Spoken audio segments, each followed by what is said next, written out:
There's a phrase you see online practically every single day. You probably don't even really see it anymore, you just click past it. But it turns out that one little sentence, it might just be one of the most important sentences in the entire digital world. Yeah, that one. We've all done it a million times, right? Clicked the box, picked out all the traffic lights in a grainy photo, or tried to figure out what those squiggly letters are supposed to say. And what seems like a simple, almost invisible request is actually the key to understanding a huge, hidden war that's shaping our lives online every second. You should really think of this prompt as a universal experience. It's kind of like the internet's bouncer, a digital doorman standing at the entrance to almost every website, asking every single one of us the same question before deciding to let us in. I mean, really stop to ask why. Why does this website care so much if I'm a person? What is it so afraid of that it needs me to prove my own existence just to log in? Well, the answer reveals a battle being fought on a scale that's hard to even imagine. Because that little checkbox, it isn't just a minor annoyance designed to slow you down. Oh no, it is the absolute front line of a constant, invisible war between us and automated programs. You know them as bots. And this right here, this breaks down the whole conflict.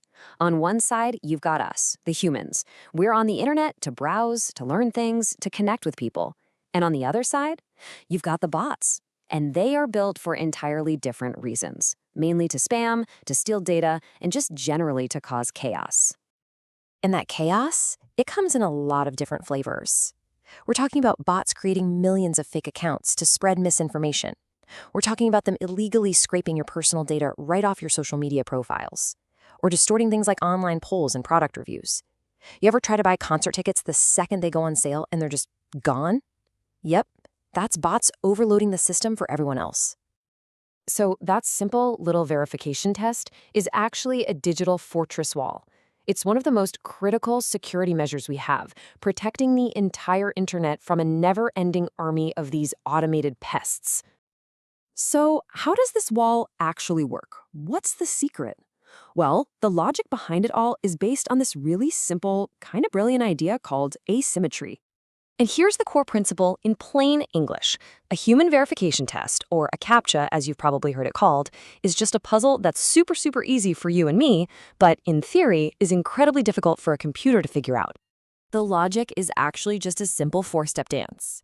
First, the website presents a task. Second, a human, with our amazing brain that's built for pattern recognition, finds it pretty simple. Third, a computer, which just thinks in ones and zeros, struggles with the context. And bam, step 4, your identity as human is verified. And that's the secret sauce right there. The entire system is built on this temporary gap in abilities. It's all about exploiting the few remaining things, mostly visual and context-based tasks, that we are still better at than even the most powerful AI. For now, at least. And that little phrase, "for now," is everything. Because this isn't some static battle that was won years ago. Nope. It is a constantly escalating arms race. It's a relentless, high-stakes game of cat and mouse. Remember when all you had to do was read that squiggly text? Well, that worked great until the bots learned how to read it. So we had to move on to identifying objects in pictures. Click all the squares with a bicycle. That's kind of working now, but the bots are getting very good at learning to see. So the response from our side is always the same. The people fighting this war just invent a more complex, more difficult test, hoping to stay one step ahead of the machines. But, of course, what happens next is inevitable. The bots get even smarter. The programmers behind them adapt, they figure out a way to break the new test, and the attacks continue. And you have to understand, this cycle isn't a bug. It's a permanent feature of our digital world. As long as there's a reason for bots to exist, this race between human cleverness and artificial intelligence will never, ever be over. Okay, so this all leads to a really profound and, let's be honest, a slightly unsettling question. What happens when that gap between us and them finally closes? I mean, what happens when the bots finally win this race?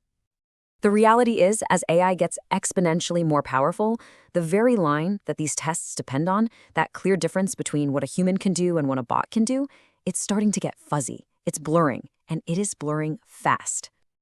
Just think about that for a second. The entire security model we've just been talking about completely falls apart.